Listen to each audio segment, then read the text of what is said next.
Shalom teman-teman sekalian, selamat siang. Kesempatan siang hari ini, saya bersyukur kepada Tuhan boleh membagikan materi ini kepada teman-teman.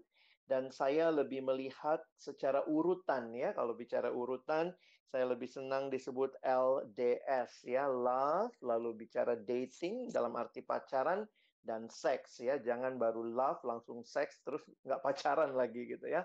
Jadi seringkali memang udah sering kita dengar LSD, tapi saya coba membuatnya jadi LDS gitu ya, love, dating, and sex. Nah, ini untuk mengingatkan kita bahwa sebenarnya hidup kekristenan kita adalah hidup yang juga Tuhan berikan relasi antar manusia, termasuk di dalamnya teman hidup. Dan sebagai mahasiswa, saya pikir ini waktu-waktunya juga di mana mungkin kalian mengalami perasaan, kedekatan, dan kemudian banyak hal yang seperti itu. Nah, teman-teman, kita perlu mengingat bahwa sebenarnya cinta itu tidak ada teorinya. Dalam pengertian bahwa ini relasi, jadi sebenarnya yang ada adalah prinsip-prinsip ketimbang teori. Nah, karena itu saya ingin mengajak nanti teman-teman melihat beberapa prinsip kebenaran. Dan saya akan mulai terlebih dahulu. Saya akan fokus dua yang pertama saja ya, love and dating. Kita nggak punya waktu masuk ke seksnya, karena itu juga dalam bagian lain. Biasanya kalau seminar lengkap, maka ada love, ada dating, and sex ya. Saya akan fokus kepada love and dating. Dan mari kita mulai bicara tentang love dari ayat yang ada di dalam 1 Yohanes 4 ayat 9 dan 10. Teman-teman, dunia sedang bicara tentang love. Tetapi apa yang dunia mengerti tentang love? Banyak kali kalau kita melihat hal-hal yang tidak seharusnya terjadi. Misalnya, kalau kita melihat ada orang-orang yang mungkin berpacaran dengan tidak kudus, jatuh dalam free sex, jatuh dalam dosa-dosa seksual, ada orang-orang yang mungkin bergumul dengan kekudusan hidup, ada yang kemudian sudah pacaran tapi saling abuse, toxic relationship, ada juga hal-hal yang bagi saya waktu saya perhatikan, sebenarnya kuncinya adalah pengenalan akan Allah dan pengenalan akan kasih Allah. Jadi sekali lagi, ketika kita melihat banyak hal dalam realita eh, dosa yang terjadi seputar relasi, sebenarnya ini masalah utamanya adalah saya pikir pengenalan akan what is love. Nah, 1 Yohanes pasal yang keempat ayat 9 dan 10, saya langsung sudah tuliskan ayatnya di screen. Kita baca sama-sama gitu ya. Dalam hal inilah kasih Allah dinyatakan di tengah-tengah kita. Yaitu bahwa Allah telah mengutus anaknya yang tunggal ke dalam dunia supaya kita hidup olehnya. Inilah kasih itu, bukan kita yang telah mengasihi Allah. Nah, ini menarik ya. Bukan kita yang telah mengasihi Allah, tetapi Allah yang telah mengasihi kita dan yang telah mengutus anaknya sebagai pendamaian bagi dosa-dosa kita. Kalau kita mau belajar tentang love, maka tempat paling utama belajar tentang love, kalau kita melihat apa yang firman Tuhan sampaikan adalah belajarlah dari Allah. Because God is love, kasih itu dimulai oleh Allah, bukan kita yang mengasihi dia, tapi Allah yang terlebih dahulu mengasihi kita. Dan 1 Yohanes 4 ayat 16 mengatakan, God is love. Sehingga kalau kita mau belajar tentang kasih, kita nggak belajar dari drama Korea, teman-teman ya. Kita belajarnya dari firman Tuhan, dari Allah.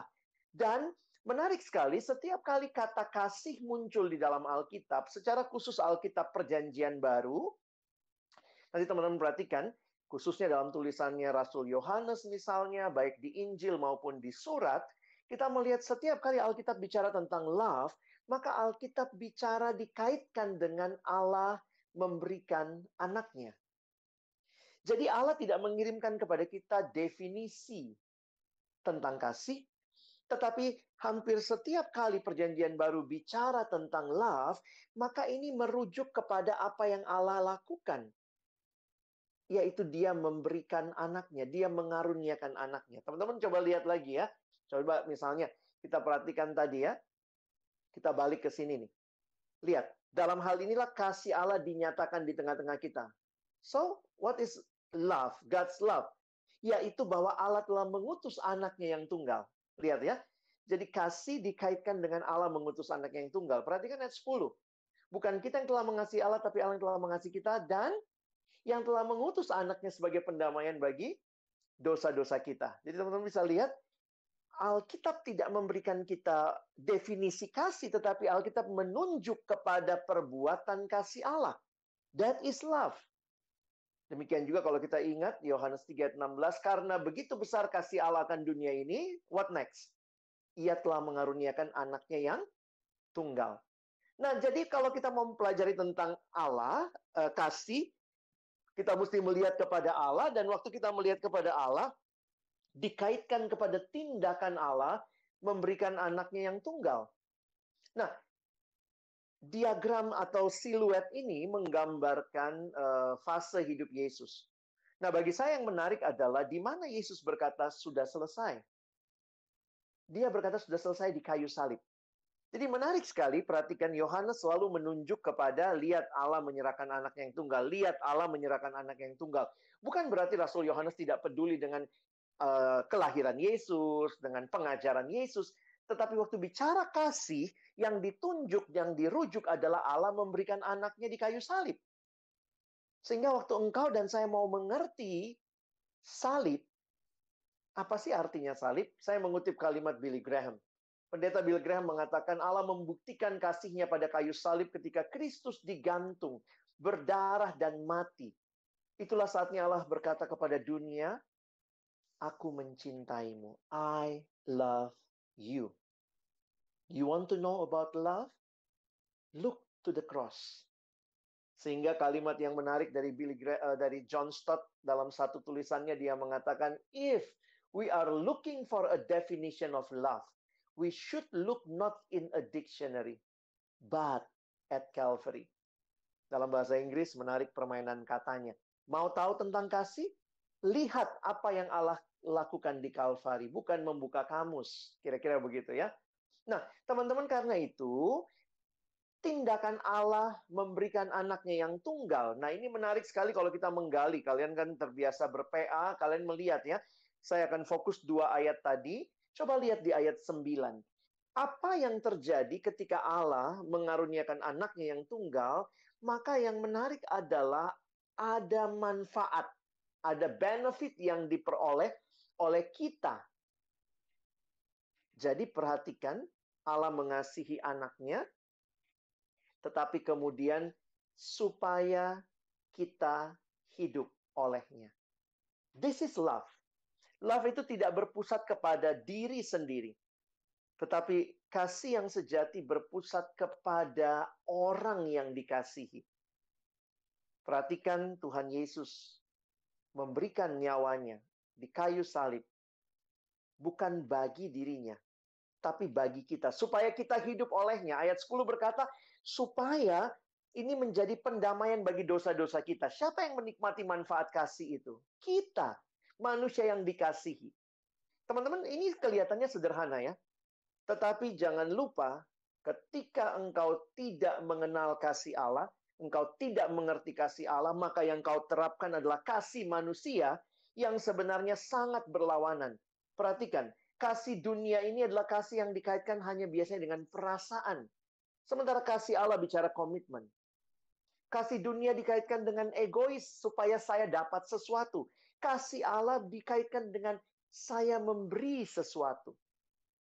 Jadi, makanya kalau lihat bahasa Indonesia, katanya bahasa yang paling jelas mendefinisikan atau menggambarkan kasih dari bahasa-bahasa yang lain gitu ya. Apa itu kasih? Kasih, ya kasih. Love is giving. Buat yang dikasihi. Love is not taking. If love is taking, that is not love. That is rampoking, teman-teman ya. Jadi, waktu bicara kasih Allah, ini kasih yang giving. Lihat, kenapa banyak pacaran hancur? Hubungan seks sebelum menikah. Karena kasih dimengerti dengan, yuk tidur sama saya. Yuk, saya dapat sesuatu dari tubuhmu. No, that is not love. That is exploitation. That is not love. Itu egois. Kalau saudara mengasihi pasanganmu, kalau kamu sudah berpacaran, dan pacaran belum boleh melakukan hubungan seksual, maka engkau akan menjaga dia kudus sampai altar pernikahan. That is love. Love is not taking something for your benefit. Makanya ketika saya katakan tadi, kasih seperti ini tidak dihayati, malah dipermainkan, inilah yang terjadi di dalam dunia. Orang bicara tentang kasih, tetapi sebenarnya that is not love. Lihat film-film, yang kadang-kadang saya juga sedih gitu ya. Ketemu, pacaran, masuk kamar. Atau bahkan ada yang nggak kenal siapa, ketemu, langsung masuk kamar. Film menunjukkan kayak it's very easy. Dan kalau engkau mengasihiku, yuk tidur sama aku. Kalau kau mengasihiku, ayo cium aku. Kalau kau mengasihiku, ayo dong foto bugil buat saya. That is not love. That is exploitation. Jadi sekali lagi, kenapa Alkitab bicara kasih merujuk kepada Allah? Karena Allah adalah teladan kasih itu. Ketika dia mengasihi kita, dia menyerahkan segalanya buat kita. Dan kita selamat. Kasih manusia terbatas. Kasih Allah tidak terbatas. Nah, teman-teman, jadi saya harus katakan begini, makin kamu bertumbuh dewasa, kamu makin mengerti kasih. Kalau kamu mengerti kasih dan kamu siap berpacaran, itu indah sekali. Karena di dalam pacaran kamu tidak akan bertanya, boleh nggak ini, boleh nggak itu, saya mau ini dari dia, saya mau itu dari dia. Masa pacaran nggak pernah ciumin dia sih? Akhirnya yang kita lakukan bukanlah sesuatu untuk memuaskan nafsu kita. Because you know what love is. And the love that has been shown to you is the love of God that give everything for the one whom He loved. Dia mengasihi kita, Dia memberikan segalanya bagi kita. Kasih itu menjaga, memelihara yang dikasihi, bukan mengeksploitasi ya. Nah, karena itu dari titik inilah, makanya kita harus bicara love dulu. Mau agak lama di sini nggak apa-apa lah ya, daripada kita bicara pacaran. Tapi sebenarnya kalau pacaran kalian bisa lihat lah dari YouTube juga ada, dari mungkin podcast juga ada gitu ya. Tapi saya ingin mengatakan bahwa this love is the really basic things for Christian untuk masuk ke dalam dating ya. Nah, sekarang kita bicara pacaran nih. Kalau begitu, pacaran itu bagaimana? Nah ya, ini sekedar ini abang masuk ke praktis ya. Jadi ini sebenarnya slide bersama dengan istri gitu ya. Beberapa kali kami diminta membawakan ini bersama. Jadi ada perspektif pria dan wanita. Nah, tapi coba lihat ya. Sekarang ini banyak sekali tren berpacaran. Misalnya ada yang merasa ya semua orang pacaran, malu dong kalau jomblo terus. Jadi pacaran demi status. Lumayan ada yang temenin kemana-mana. Waduh, pelihara anjing aja kalau masalah ini gitu ya. Jangan pacaran kamu jadi anjingnya dia. Sorry ya, saya menggunakan istilah seperti itu. Karena banyak orang yang pacaran nggak jelas. Supaya ada teman aja jalan. Kalau udah nggak asik ya putus aja. Serius banget sih mikirnya. Banyak pacaran karena nggak jelas tujuannya. Kayak gini nih. Ya udah ngapain sih pacaran serius amat mikirnya. Akhirnya jadi malah blunder. Ada lagi yang bilang, wah kolot banget gaya pacarannya, ketinggalan zaman, kebaktian bareng, doa, baca Alkitab, lu PA atau pacaran gitu ya. Tentu ini hal-hal yang kita dengar dan mungkin kalian juga pernah tahu dan pernah lihat atau mungkin juga dipromot melalui film, melalui sinetron apalagi begitu ya. Nah, karena itu coba lihat. Ada 3 hal yang saya tulis di sini. Dari banyak definisi ini, mana yang benar menurutmu? Pacaran itu punya teman dekat yang tetap. Ya, sama kayak TTM, HTS-an, ya friendzone gitu ya. Ada lagi yang bilang, oh pacaran itu relasi khusus dengan doi yang mengasihi dan dikasihi. Tapi, ya nggak usah lah mikirin jauh banget sampai pernikahan. Atau, pacaran itu satu langkah penting sebelum pernikahan, hanya dengan orang yang sudah dipertimbangkan secara serius untuk menjadi calon istri atau suami. Dan isi pacarannya adalah adaptasi dan penjajakan terakhir. Ayo, mana yang benar? Ini kan anak PO semua langsung milih yang ketiga, Bang. Ya udah pada tahu ya. Ayo kita tutup doa, udah selesai sesinya gitu ya. Ya memang gampang ya, kita bisa paham seperti itu. Tapi dalam menjalani realitanya, seringkali bahkan bagi anak Tuhan tidak mudah menyadari hal ini. Karena itu mari kita coba lihat sebentar ya. Saya coba masuk sebentar melihat apa sih yang Alkitab katakan tentang pacaran. Ada nggak sih pembahasan tentang pacaran di dalam Alkitab? Nah teman-teman, kalau kalian perhatikan, di dalam Alkitab tidak ada ayat yang bicara secara spesifik tentang pacaran. Loh kok bisa Bang? Makanya kalau kalian melihat beberapa saudara sepupu kita juga, karena dia melihat Kan kitabnya juga mirip sama kita gitu ya. Ada bagian yang sama, mereka langsung mengatakan, nggak ada tuh pacaran. Dan memang kalau ditanya, nggak ada. Di dalam Alkitab nggak ada pacaran. Karena apa? Alkitab diberikan dalam jubah kebudayaan tertentu, di masa tertentu, dan pada waktu itu, di Israel, yang ada adalah pertunangan dan pernikahan. Itu sesuai konteks budaya pada masa itu. Contohnya, Ishak dicarikan Ribka sebagai dijodohkan, begitu ya. Nah, ini kan buat kita sekarang mah nggak relevan dong, Bang. Gitu, gimana sih?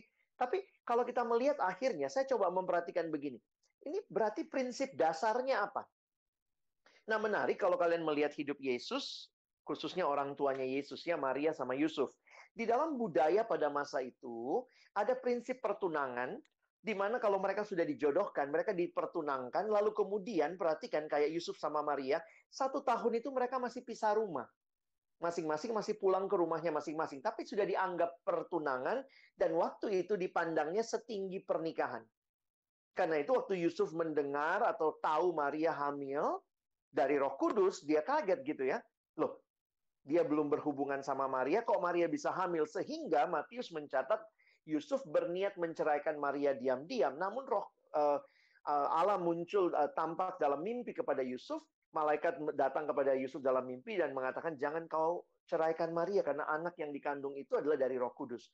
Jadi kalau kita melihat sebenarnya pada masa itu, walaupun tidak ada pacaran, yang ada adalah perjodohan dan pertunangan, tetapi 1 tahun itu adalah masa menjaga kekudusan dan masa saling mengenal.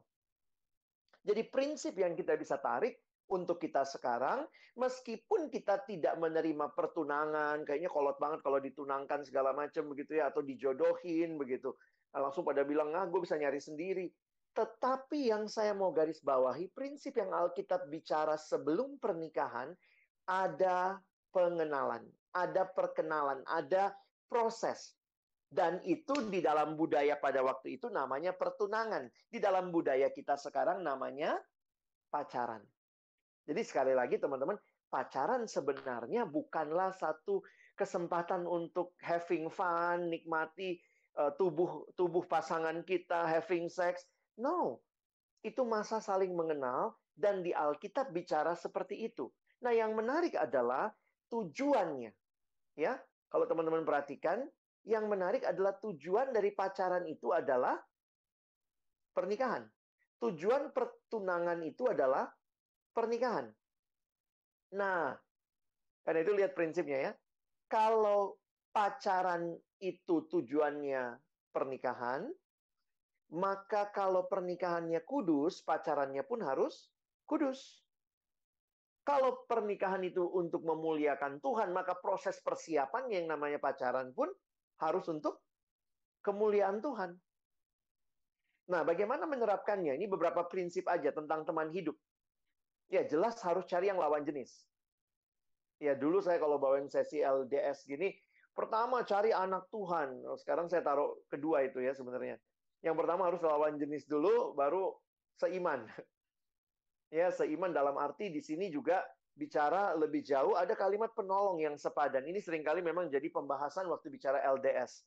Walaupun kalau kalian PA baik-baik, Kejadian 2 ayat 18, penolong yang sepadan yang dimaksud itu sebenarnya manusia.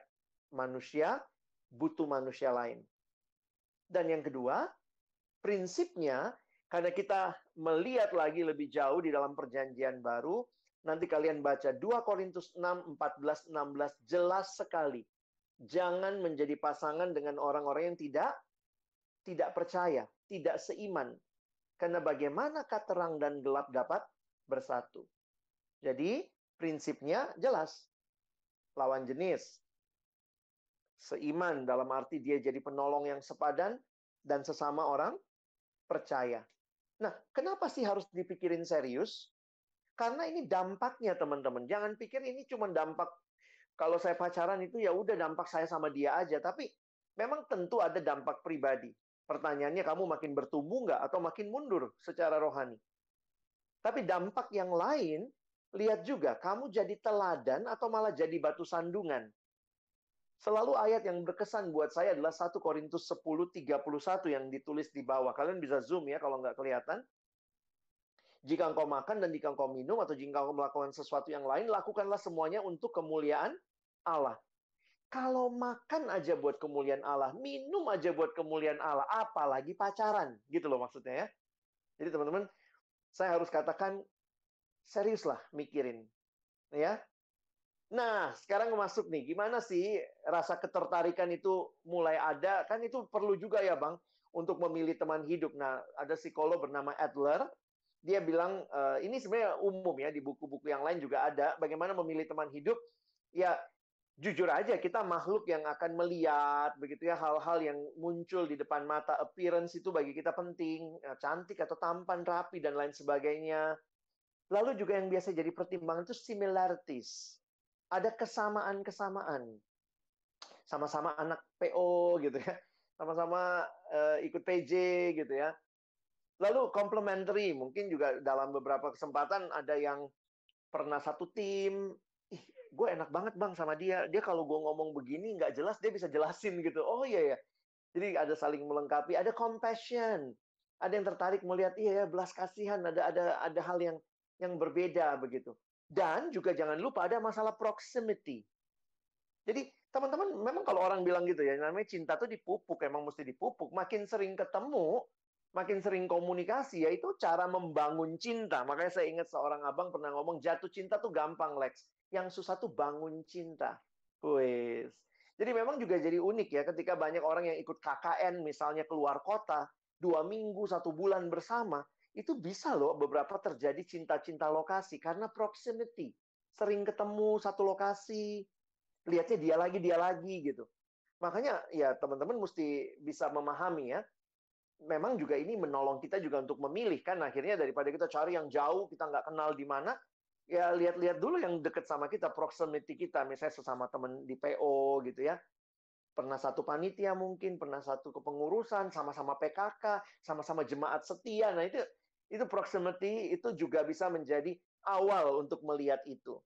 Tetapi teman-teman mesti perhatikan, ini umum kan?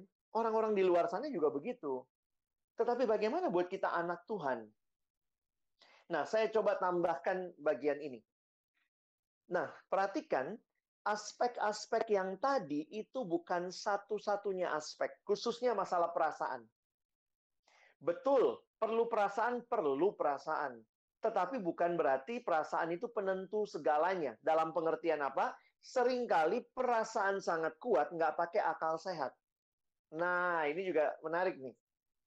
Jadi makanya kalau orang nanya, buat abang sebenarnya gimana sih memilih teman hidup, apa yang perlu ada? Gue tuh dapat chemistry-nya banget bang sama dia. Gue dapat banget gitu ya, kayaknya nyatu sama dia. Tapi mesti pakai akal sehat juga. Sejauh mana kamu kenal? Lalu kalau mungkin kamu belum terlalu kenal, cari pertimbangan dari penasehat yang bisa memberikan masukan. Jadi butuh orang lain, walaupun tetap kamu yang mutusin. Tapi mungkin bisa minta pertimbangan. Pertimbangkan pro kontranya. Jadi memang gitu ya, kalau perasaan sangat kuat, kadang-kadang, aduh, sorry ya, kata orang, tai kambing pun rasa coklat gitu ya. Jadi ini jadi menarik nih. Lalu yang berikutnya, saya pikir juga, bagaimana komunikasi dengan doi? Ingat loh, kita bukan capcis-cus milih barang, ini membangun relasi ya. Jadi ada yang perasaannya kuat banget, akal sehat dipakai, tapi saya nanya, kamu udah pernah ngobrol sama dia? Ada komunikasi? Nggak ada, Bang. Terus, gimana? Ya, suka aja, Bang, sama dia. Gue yakin dia dari Tuhan. Pernah ngobrol? Pernah WA? Pernah ngajak makan siang bareng atau apa? Enggak, baru pengagum dari jauh. Jadi, ini aspek-aspek yang perlu teman-teman lalui ya. Dan yang keempat, tentunya penyerahan kepada Tuhan. Dalam arti apa? Kadang-kadang perasaan kita kuat, akal sehat, komunikasi dengan doi, tapi jujur aja, tahu-tahu bukan anak Tuhan, beda iman. Ini kan saya pikir, makanya benar-benar nggak kita dipimpin Tuhan nih. Kalau dipimpin Tuhan, maka bukti pimpinan Tuhan salah satunya adalah ketaatan. Taat pada apa? Pada firman. Tadi udah dibilang, jangan jadi pasangan yang tidak seimbang. Jadi cari kehendak Tuhan secara lebih spesifik. Jadi teman-teman lihat ya, ini bukan cuma masalah perasaan memilih teman hidup, ya, tetapi masalah yang terkait dengan relasi komunikasi, menggunakan akal sehat, Beberapa orang dengan jelas waktu pacaran sudah KDRT, bukan baru kekerasan dalam KDR, kekerasan dalam pacaran, KDP lah ya, belum rumah tangga. Itu jelas gitu, pacarnya maki-maki dia dan segala macam, tapi dia bilang atas nama cinta, perasaan, gue sayang banget bang sama dia, sehingga kayak tutup mata. Dan waktu menikah, ya sampai hari ini ya begitu, kalau pacarnya marah, suaminya sekarang marah, ya itu masih anjing, babi. Saya pikir, waduh, dan dia udah tahu itu dari pacaran loh. Nah ini nggak sehat akhirnya buat anak-anak mereka sekarang. Jadi teman-teman bisa melihat ya bahwa ini sesuatu yang perlu dipikirkan dengan serius. Nah, ini masuk tahapnya lah, supaya nggak terlalu banyak teori ya. Tapi ya tahapnya ini juga teori, bukan teori. Makanya saya bilang gini, ini tahap yang sebaiknya dilalui. Nah, kenapa perlu? Lihat ya, menetapkan kriteria, doa pribadi, doa bersama, mengambil keputusan. Karena kita nggak langsung, gimana ya, mungkin anak sekarang mesti dikasih how to do it gitu. Ini kayak abang coba kasih stepnya nih. Kalau saya mulai suka, apa yang saya harus lakukan? Kira-kira begitu ya. Nah, kita mulai dari menetapkan kriteria. Kenapa bagi saya ini penting? Karena masalah perasaan tadi. Hati-hati, perasaan itu sangat kuat ketika sedang jatuh cinta, sampai-sampai perasaan itu bisa jadi membuat kita nggak lihat kriteria. Harus anak Tuhan, harus orang yang sungguh-sungguh bertumbuh. Nah, kriterianya yang dimaksud bukan kriteria fisik. Tapi yang terutama adalah dia murid Tuhan. Pastikan itu. Bukan sekadar apa yang saya inginkan, melainkan pasangan seperti apa yang cocok dengan saya. Nah, ini cara melihatnya lebih dewasa gitu ya. Saya terus berpikir bahwa ingat ya, jangan cari pasangan buat dirimu, tapi belajar jadi pasangan buat orang lain. Jadi itu cara melihat yang berbeda. Nah, prinsip kesepadanan dalam saling melengkapi, termasuk untuk menyadari bahwa ketika kita nanti menjalani masa pacaran misalnya, atau sampai pernikahan, adalah untuk menggenapkan rencana Tuhan dalam hidup masing-masing. Ya. Nah, terus kamu tanya, dari mana bang saya tahu kriteria orang seperti apa yang cocok? Ya, kamu bergaul dong, gaul dong, gitu ya. Dari pergaulan kan udah bisa ketahuan juga, bahwa kan kamu nonton film, kamu juga lihat dalam percakapan, makin kamu bertumbuh, saya pikir Tuhan kasih wisdom untuk melihat. Misalnya, kamu juga pasti punya orang tua. Jujur aja, banyak orang sebenarnya dalam memilih, itu sangat terpengaruh dengan family background. Nah, itu bisa positif, bisa negatif. Ada misalnya yang langsung bilang gini, gue nggak mau punya pacar kayak bokap gue, gitu.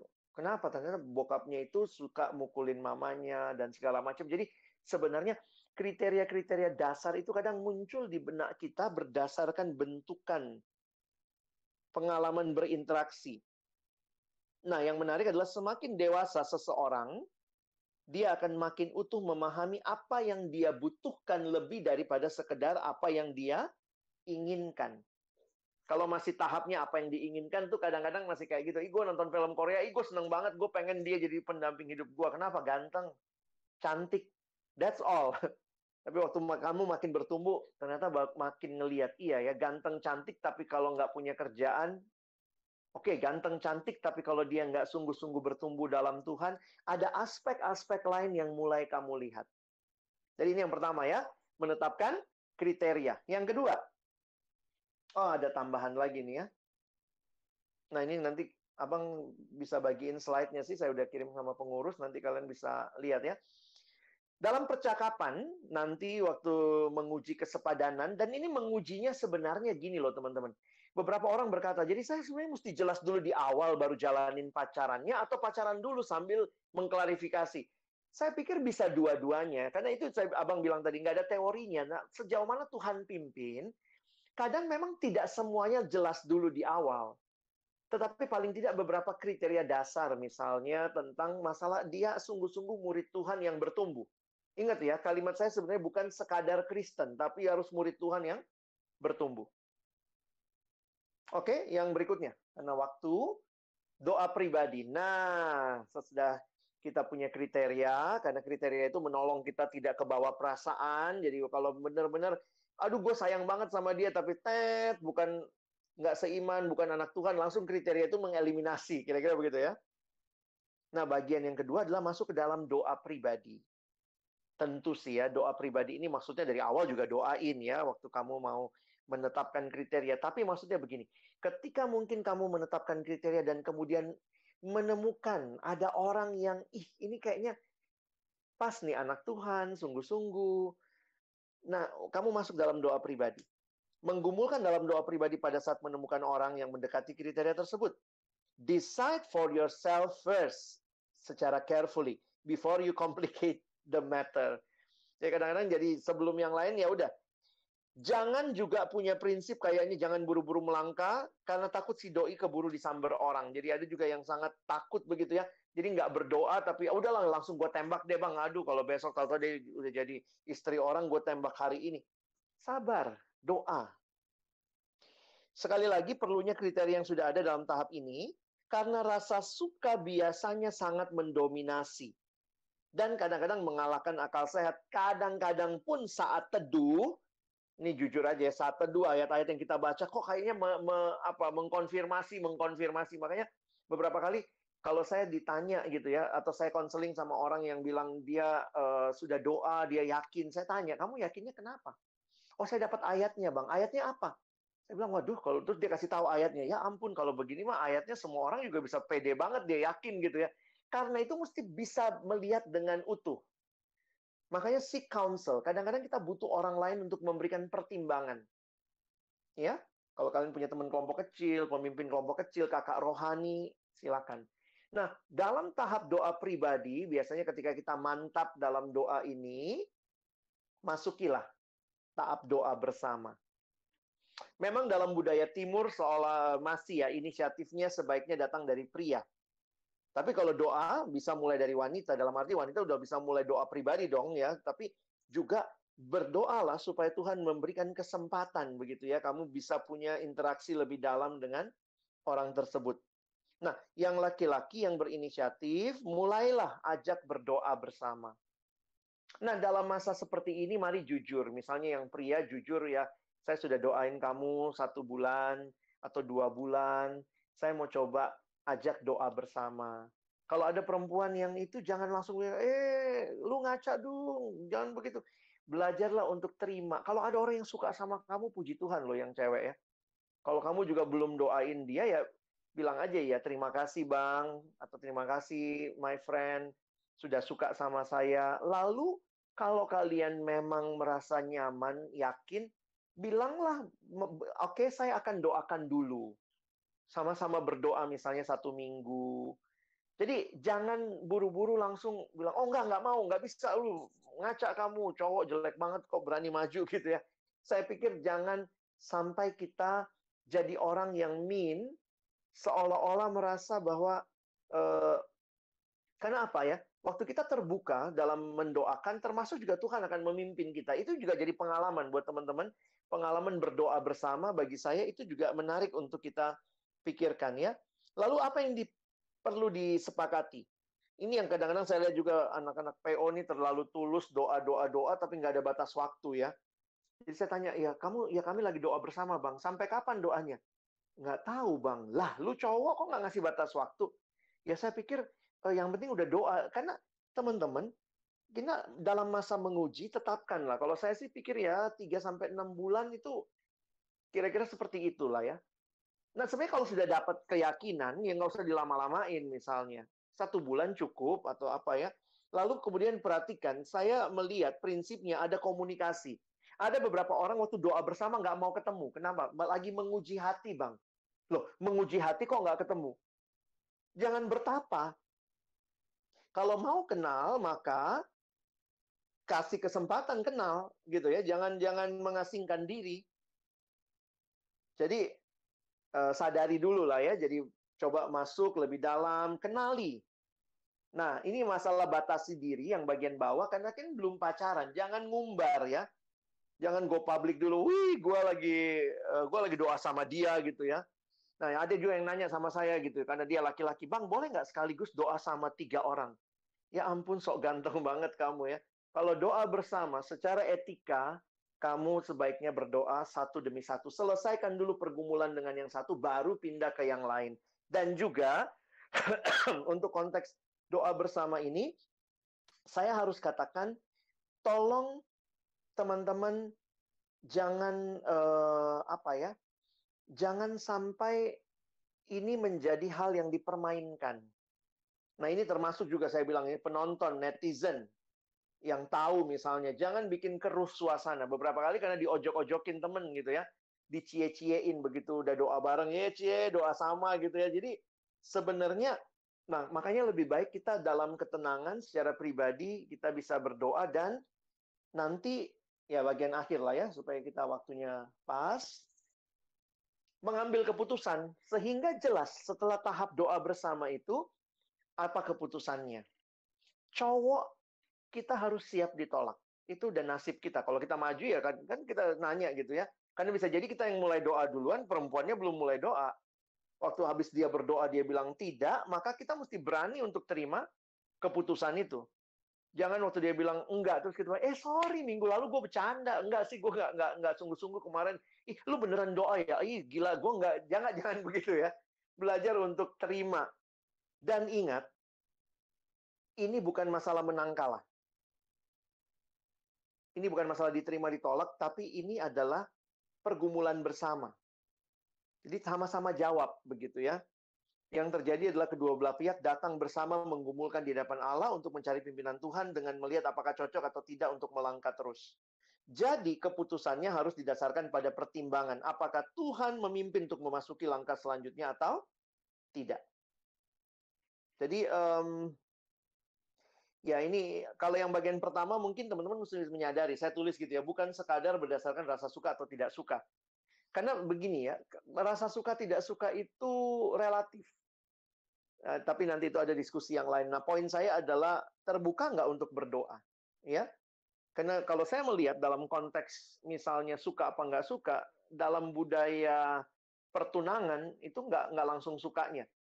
Beberapa orang tua kalian juga mungkin kalau kalian tanya, dia bilang, saya senang sama papamu atau mamamu setelah kami menikah, makin sayang, makin sayang. Awalnya sih biasa aja. Itu bisa ada kemungkinan seperti itu. Jadi bagi saya, ini penting untuk dipikirkan. Ya. Nah, teman-teman kenapa langkah-langkah ini perlu ada? Bagaimana kalau langkah-langkah ini di-bypass? Saya langsung kepada keputusan, Bang. Nggak ada doa, nggak ada apa. Saya menulis begini, PR yang tidak selesai di satu tahap biasanya akan menumpuk di tahap lain. Dan, jujur ya, saya melihat beberapa orang yang dari awal memang ternyata orang tuanya keras banget gitu. Harus sama satu suku. Tentu ini nggak alkitabiah. Tetapi kemudian karena mungkin orang tua kita dalam realita keluarga kita juga ada hal-hal yang mereka sangat pertahankan. Maka kalau kalian berani membangun relasi dengan yang beda suku, kalian harus dari awal kasih tahu. Kita harus bergumul nih, karena orang tua saya tidak suka yang beda suku. Poin saya adalah, mau diperjuangkan nggak? Kalau memang dari awal nggak mau diperjuangkan, jangan melangkah. Kira-kira begitu ya.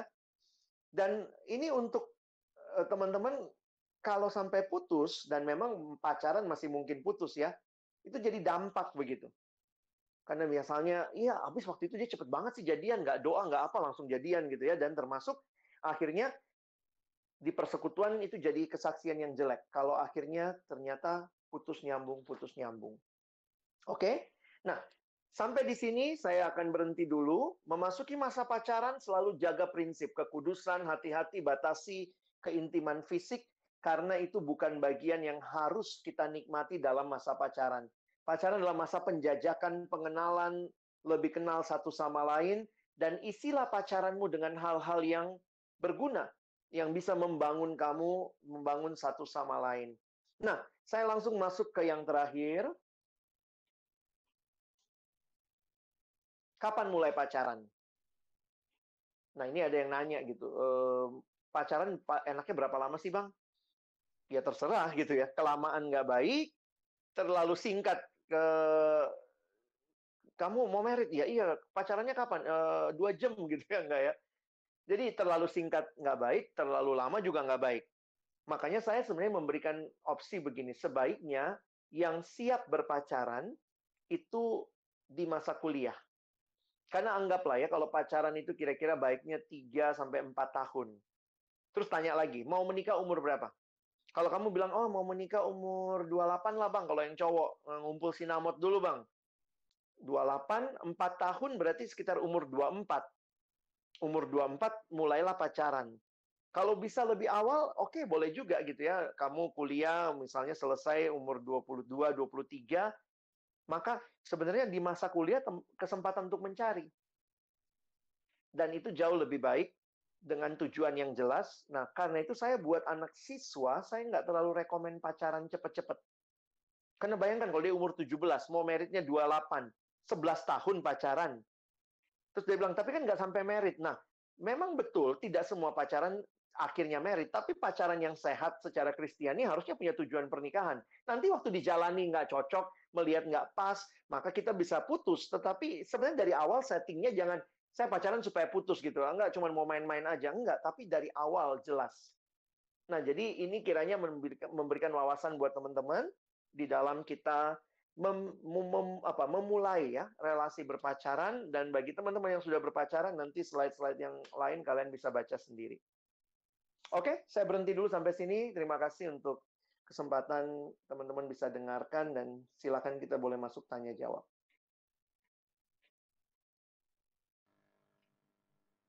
Iya, terima kasih Bang Alex untuk sharingnya. Nah, teman-teman, saat ini kita akan memasuki sesi tanya jawab. Teman-teman pengurus sudah menyediakan link untuk bertanyanya di Slido. Nah, teman-teman boleh tanya di situ. Nah, kalau mungkin ada pertanyaan yang sama, teman-teman nggak perlu ulang, tapi di like aja. Nah, kita akan mulai sesi tanya jawab kita kepada moderator, Bang Deo, dipersilakan. Terima kasih, Dorothy. Apakah suaranya kedengaran? Dengar deh. Oke. Shalom teman-teman, selamat siang. Perkenalkan, Deo akan memimpin sesi Q&A yang teman-teman tadi pertanyaan sudah kumpulkan sama-sama di Slido. Jadi kita mulai aja sesi Q&A-nya. Bang Alex, ini ada pertanyaan dari teman-teman. Ada yang nanya, Bang, ada stigma kalau dalam berpacaran yang harus berjuang adalah pihak laki-laki. Apakah ini sepenuhnya benar?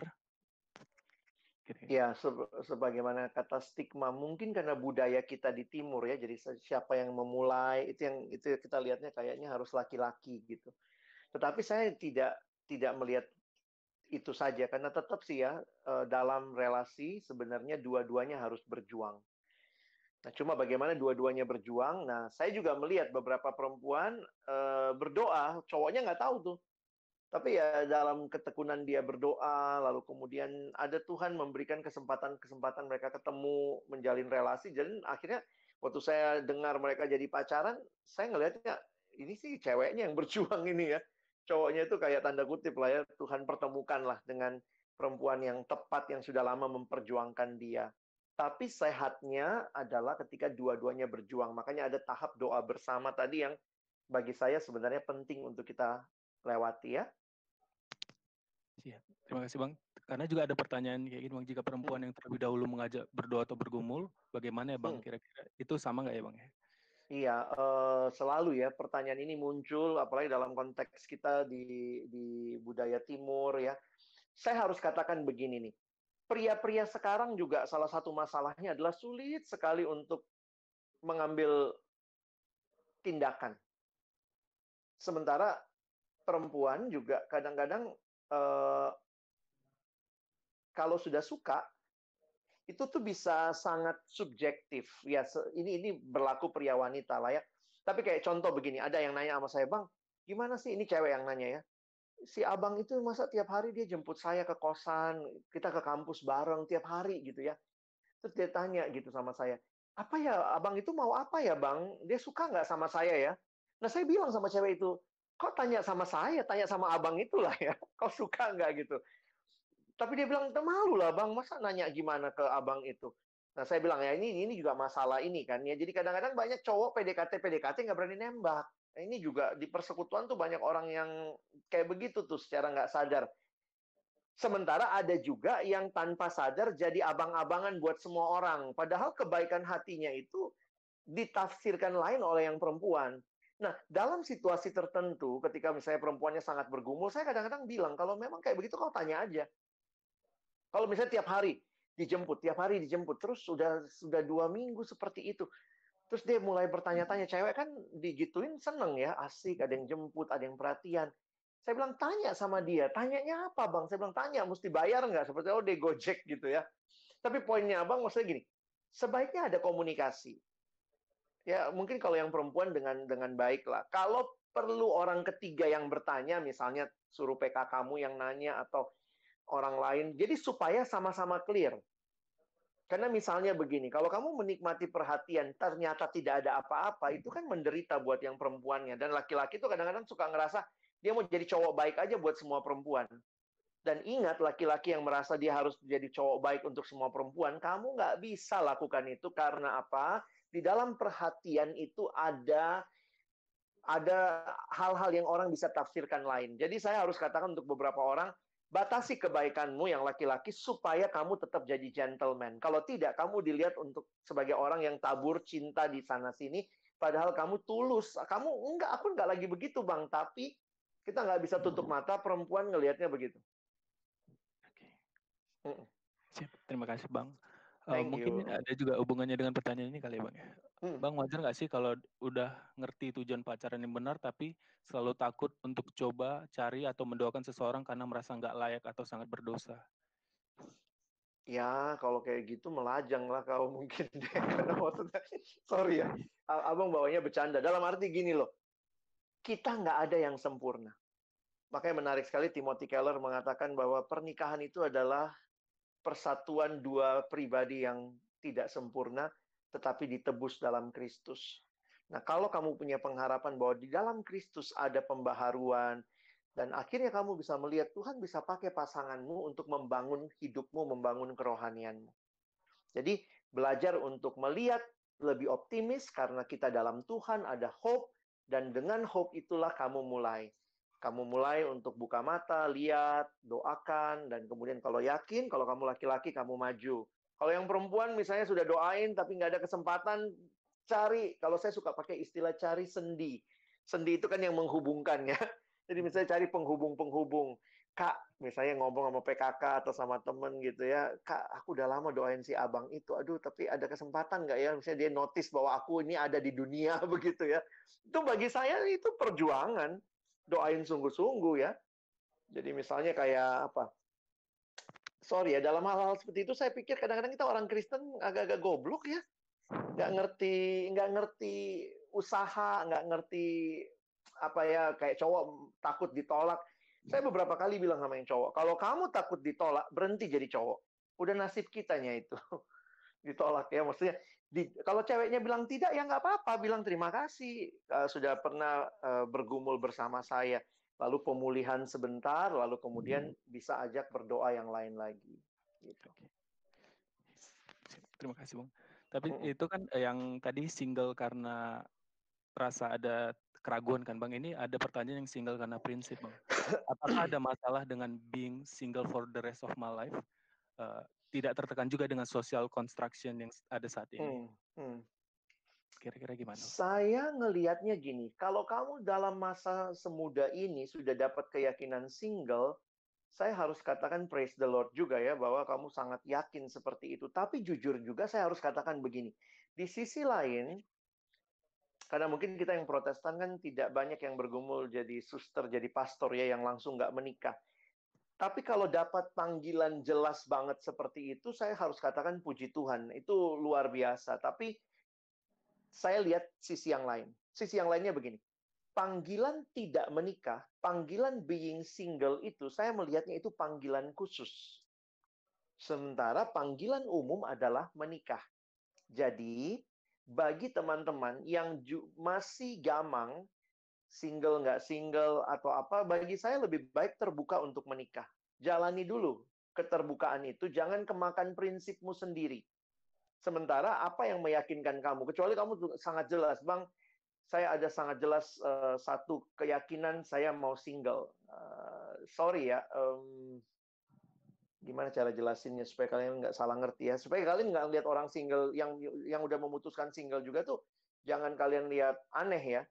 Tapi jujur aja beberapa kali saya bertemu orang begini, kenapa dia memutuskan saya maunya single bang? Ternyata dia kecewa sama kondisi keluarga. Jadi akhirnya dia bilang, lebih baik saya nggak menikah for the rest of my life. Lalu kemudian langsung, saya mau single melayani Tuhan. Itu mah kamu kecewa dengan situasi. Tetapi untuk beberapa orang, ketika saya pernah menolong beberapa orang di dalam pergumulan, ternyata dia menemukan dia homoseksual, dan dia merasa dia homoseksual sejati, hanya tertarik sama pria, tapi dia mau hidup cinta Tuhan, dia bilang, Bang, saya harus tinggalkan homoseksual ini, dan saya pun tidak bisa pura-pura menikah. Saya akan memilih untuk being single.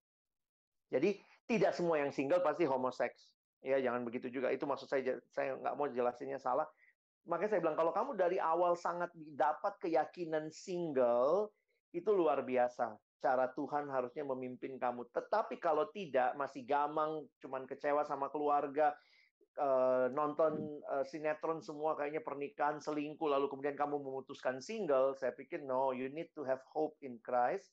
Di dalam Kristus ada pengharapan. Jadi, single lah karena jelas kenapa kamu single. Kalau tidak, kalau masih gamang, masih terbuka, bilang aja saya terbuka untuk menikah. Begitu, kira-kira ya. Terima kasih, Bang. Mm-mm. Kalau ini gamangnya agak berbeda, Bang. Ini gamangnya kalau kita suka dengan seseorang yang berbeda iman, apakah ini sebuah tantangan untuk kekuatan iman kita, atau sekedar waste of time, atau justru termasuk dosa, Bang? Gimana itu? Kalau kita melihat tidak taat sama firman Tuhan, ya dosa. Sederhananya begitu. Dosa, lalu kemudian kita spend waktu di situ, kita waste of time. Kalau saya sih sederhananya menjawab begitu. Bagaimana dengan orang-orang yang ada yang bilang gini, karena saya pernah juga ditanya begini, terus dia ngomong gini, papa mamaku beda iman loh Bang.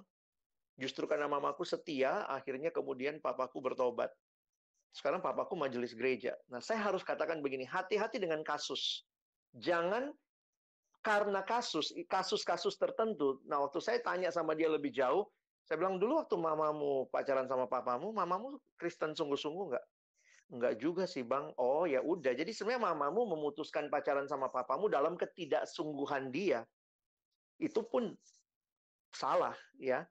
Tetapi ketika kemudian menikah, lalu kemudian masing-masing pegang agamanya, lalu kemudian mamanya jadi lebih sungguh-sungguh berdoa untuk suaminya, lalu akhirnya sekarang suaminya ikut, bahkan jadi majelis gereja, itu kasus. Jangan memulai relasi dengan, kan ada yang kayak begini, kan ada yang kayak begini. Jadi bagi saya, kalau imanmu kuat, kamu harusnya taat, bukan menantang firman Tuhan. Ingat ya, saya ulangi ya. Bukti kekuatan iman bukan menantang firman Tuhan, tetapi taat pada firman Tuhan. Jadi jangan main-main dengan kejatuhan, karena itu bisa membuat kamu, bisa jadi, itu kan success story-nya ada yang suami istrinya bawa dia. Siapa tahu kamu yang kebawa nanti. Jadi begitu lihat yang beda iman, di dalam anugerah Tuhan tutup mata, itu jangan main-main. Kalau saya prinsipnya begitu. Oke. Terima kasih Bang Alex. Mm-mm. Ini juga ada pertanyaan Bang. Apa saja batasan-batasan dalam berpacaran apabila sudah melanggar batasan? Apakah itu termasuk toxic relationship yang harus diakhiri? Terima kasih Bang. Sebenarnya itu ada di slide saya tadi, nggak sempat ya. Tapi poin saya begini loh. Batasannya sebenarnya kan kekudusan, kebenaran sih. Kalau saya sih tetap melihat itu ya. Makanya buat beberapa teman yang sudah mulai pacaran, batasin gitu ya, misalnya fisik gitu ya, jangan main-main gitu. Kita tuh makhluk seksual dan Tuhan yang ciptakan keintiman seksual, Tuhan yang ciptakan nafsu. Puji Tuhan itu nafsu dari Tuhan ya. Jangan takut sama nafsu. Kita butuh nafsu. Tapi yang nggak boleh di Alkitab itu hawa nafsu. Berarti memakai nafsu yang baik di dalam konteks yang salah. Nafsu seks dibutuhkan untuk pernikahan. Bukan untuk sebelum pernikahan. Jadi kalau ditanya batasannya apa, sebenarnya sejak pacaran, ada yang nanya, boleh nggak sih pacaran, ciuman, pegangan tangan? Kalau saya melihatnya begini, saya balik justru prinsipnya.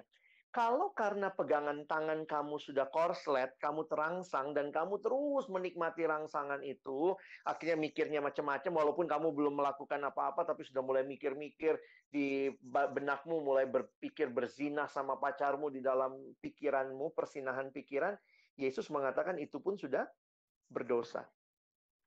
Jadi kita lahir dari keluarga dengan pola asuh yang berbeda. Beberapa orang ada yang disentuh itu langsung korslet. Karena apa? Ternyata di keluarga nggak biasa dengan sentuhan.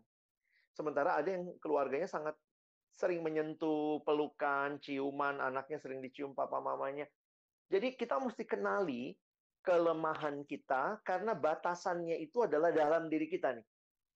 Jadi waktu itu saya juga bilang sama pacar saya, sekarang istri saya bilang sama dia, Dek, walaupun saya waktu pacaran saya udah hamba Tuhan ya, saya hamba Tuhan tapi saya punya nafsu.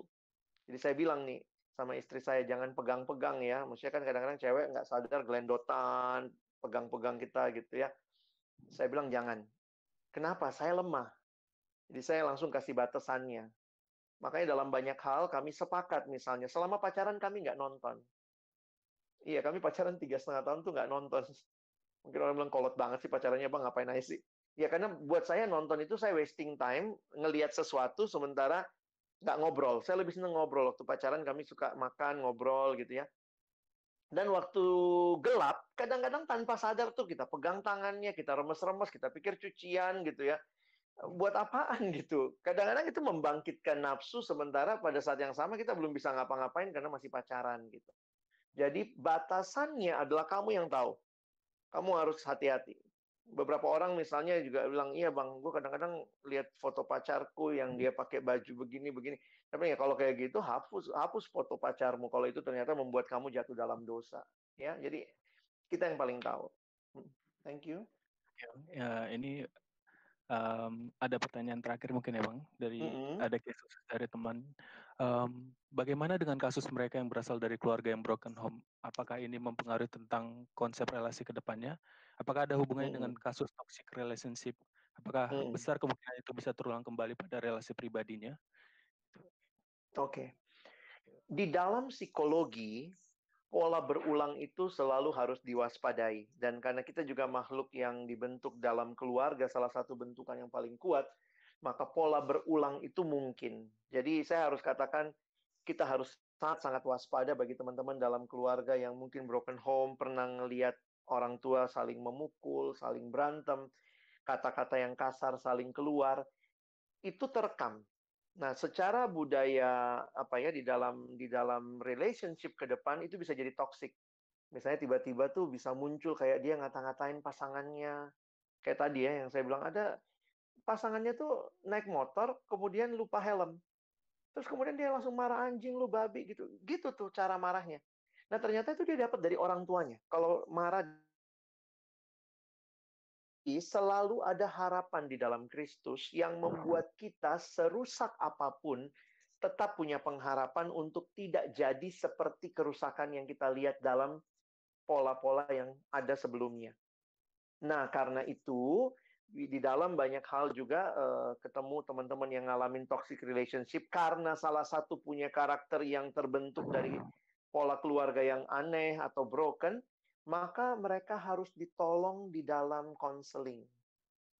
Jadi jujur aja buat teman-teman yang mungkin sedang punya pergumulan atau ini yang tadi juga Abang bilang, beberapa orang yang karena lihat keluarganya sangat rusak lalu belajar teori psikologi juga takutnya aku pun bisa merusak anak orang, nanti gue seperti papaku ke mamaku. Jadi takut pacaran, takut memulai relasi. Saya pikir kalian butuh konseling. Jangan berpikir konseling itu untuk orang yang sakit ya. Sebenarnya semua kita, semua yang pacaran sebaiknya ada konselornya. Konselor itu dalam arti ada orang abang kakak yang mendoakan kalian, yang berjalan bersama kalian. Dan itulah yang membuat saya dan istri juga punya pelayanan ketika kami akhirnya membentuk KTB dari couples-couples yang akan menikah. Jadi ada beberapa orang yang kami bimbing sejak mereka pacaran. Sampai sekarang sudah menikah, sekarang kami membentuk KTB keluarga. Tapi sebenarnya kerinduan kami adalah kalau kalian sudah mulai pacaran, apalagi anak persekutuan, terbukalah untuk ditolong oleh abang kakak yang mungkin kalian bisa minta sama mereka gitu ya, Bang, tolong dong bantu kami gitu. Jadi saya sama istri juga terima ya kalau misalnya ada yang mau datang ketemu, kita makan siang bareng, bawa pacarnya berdua, bisa ya, iya Bang, kami sering berantemnya karena ini. Nah, itu kita bisa sama-sama ngobrolin karena kita butuh komunitas. Itu yang namanya seek counsel. Kadang-kadang kita agak klise, seek counsel itu mau kemana? Cari konselor. Ih, gue kayak orang sakit banget gitu. Tapi coba cari abang kakak rohani gitu ya, yang bisa menolong kalian menjalani relasi gitu. Terima kasih banyak Bang Alex Sama-sama, untuk jawabannya. Terima kasih juga untuk teman-teman yang udah menanya. Mungkin karena keterbatasan waktu, jadi pertanyaan belum bisa kita jawab semua.